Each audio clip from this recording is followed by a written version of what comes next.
Does nociceptive pain perturb movement patterns just like nociceptive pain, such that screening results are unreliable? For example, if a PT client has fibromyalgia flare-up or tension headache, assuming these are good examples, should this affect my confidence in the FMS results? Yeah, that's a great question.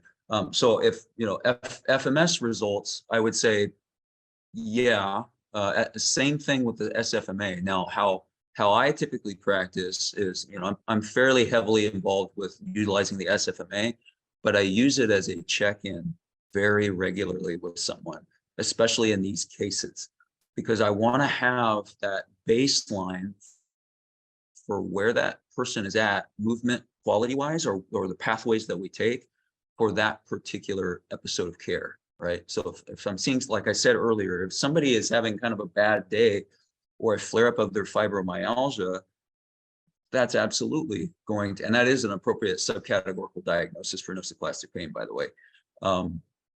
That is absolutely going to affect their movement quality for the day.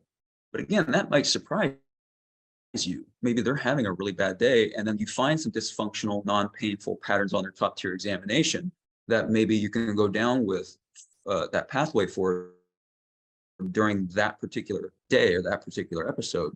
And other days, it may be kind of a crapshoot, or you're not really able to do much else besides maybe some breathing patterns or something to better modulate pain. But I would encourage folks who are maybe seeing this as a regular a diagnosis in their clinic of regularly checking in with the SFMA top tier at least, because that's probably going to change on a regular basis. And it will also, again, be that guiding principle for how you're treating them based day to day.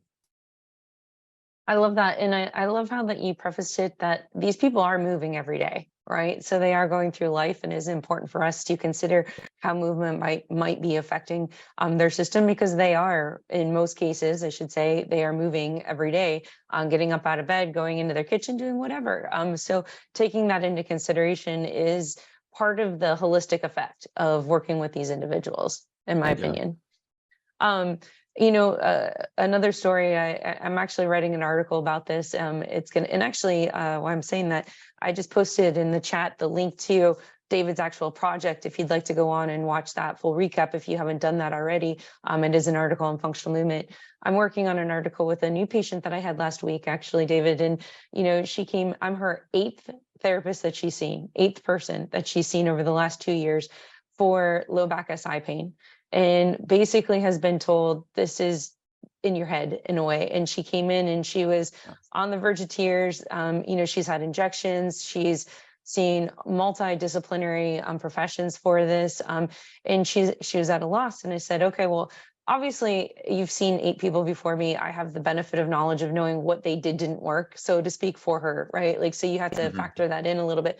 But I did my standard operating procedure. I went through the SFMA because that's what I could help her with while she was there, right? That I'm a movement professional, to your point. So that's what I could help her with. And man, I have to tell you, it was a moment of frustration for me, because she was just getting her low back and SI treated. And I found significant thorax mobility restrictions and unilateral ankle mobility restriction. And her hips actually moved so well. Her low back actually moved quite well. Her thorax was so rigid. In fact, she said to me, I notice when I want to run or I walk, I don't actually turn my upper body. Like, she was so rigid to there.